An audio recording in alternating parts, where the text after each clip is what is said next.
देखिए, जो ज्योतिबा फुले, सावित्रीबाई फुले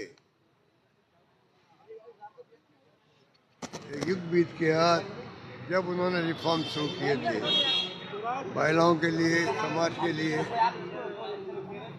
आज पूरा देश लोहा मान रहा है, पूरा देश लोहा मान रहा है। अब तो धीरे धीरे तमाम राजनीतिक पार्टियां भी उनका नाम लेने लग गई है। तो 199 साल की से कहते हैं। उसके पहले जिस व्यक्ति ने उसके जमाने के अंदर जो कुछ भी सुधार के काम किए, तब तो समाज स्वीकार भी नहीं कर रहा था। उस वक्त में संघर्ष करके उन्होंने आगे बढ़ाया अपने कार्यों को, समाज सुधार को। सावित्रीबाई फुले पे कई जुल्म हुए, तब भी उन्होंने परवाह नहीं करी। कहने का मतलब कि वो व्यक्तित्व बहुत महान था। डॉक्टर अम्बेडकर साहब भी उनको अपना गुरु मानते थे।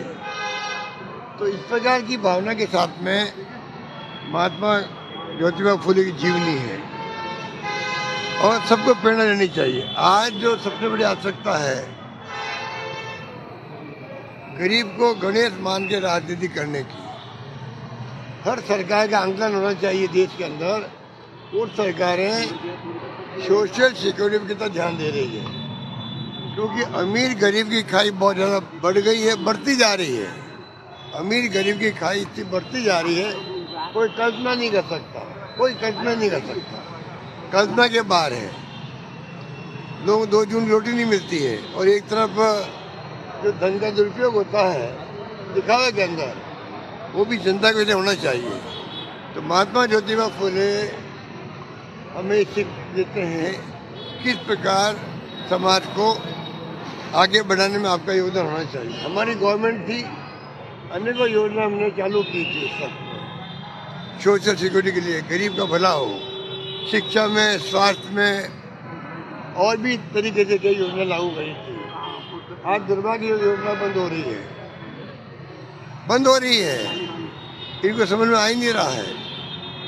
तो प्रधानमंत्री जी खुद ने कहा था, वादा किया था चुनाव में, मेरा नाम लेके कहा उन्होंने कि जो योजना वो कह रहे बंद हो जाएगी, सरकार बदलेगी, तो मैं वादा करता हूं कि अगर सरकार बदल जाएगी तो उनकी कोई योजना को बंद नहीं करेंगे।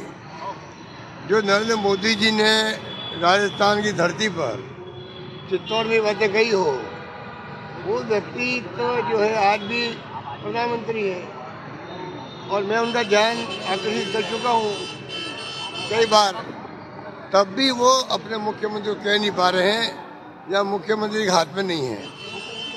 आज जो वादा पीएम मोदी जी ने किया है राजस्थान वासियों से चुनाव जीतने के लिए, उस वादे को, चुनाव जीत भी गए वो लोग, उस वादे पे अटल रहना चाहिए प्रधानमंत्री जी को, और मुख्यमंत्री को आदेश देना चाहिए कोई योजना मैंने वादा कर लिया है, पिछली गवर्नमेंट की कोई योजना बंद नहीं हो। दुर्भाग्य से प्रोजेक्ट बंद हो रहे हैं। जो हम लोग इंदिरा शास्त्र चलाया है, वो अपना पे एक प्रूफ हमारे पास में है, ये आपका आईना है। इसके अंदर योजना बंद हो रही है, दवाई मिल नहीं रही लोगों को, पेंशन टाइम पे नहीं मिल रही है, पेमेंट नहीं हो रहा गरीबों को, सब तरह से राजस्थान जनता दुखी है। तो आज के दिन हम संकल्प करना चाहिए सरकारों को, सोशल सिक्योरिटी पे ध्यान दे, तब तो आपकी असली श्रद्धांजलि होगी महात्मा ज्योतिबा फुले को।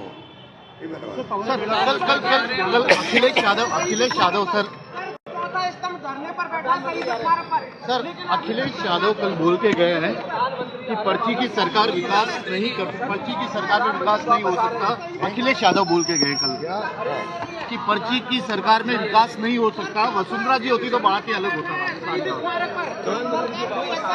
उनकी बात में दम है, उनकी बात में दम इसलिए है कि पर्ची आ गई, सरकार बन गई, उसके बाद में जो गंभीरता दिखानी चाहिए थी मुख्यमंत्री जी को, वो दौरे करने विचार कर रहे हैं। काम कब करेंगे वो, काम कब करेंगे? अब बताइए, रोड दौरे चल रहे हैं। तो ये जो है उनको चाहिए कि आंकलन तो करे। मीडिया में छाए रहते हैं, क्योंकि मीडिया वाले दिल्ली में घबराए हुए हैं जैसे, वैसे यहाँ घबराए हुए हैं। उनको विज्ञापन चाहिए और इनको डर है कहीं विज्ञापन बंद नहीं करते हमारे। तो उस माहौल में ये राजस्थान चल रहा है। उनके जो एडवाइजर थे प्रेस के, उनका धंधा यही है, टेलीफोन करो, धमकाओ, ये न्यूज़ कैसे दी, ये न्यूज़ क्यों नहीं दिया आपने। इस माहौल में मीडिया के भरते हुए रह रहे हैं, जबकि हकीकत बिल्कुल ही दूसरी है। हकीकत बिल्कुल दूसरी है। वो समझेंगे नहीं, वो तकलीफ वही पाएंगे। बीजेपी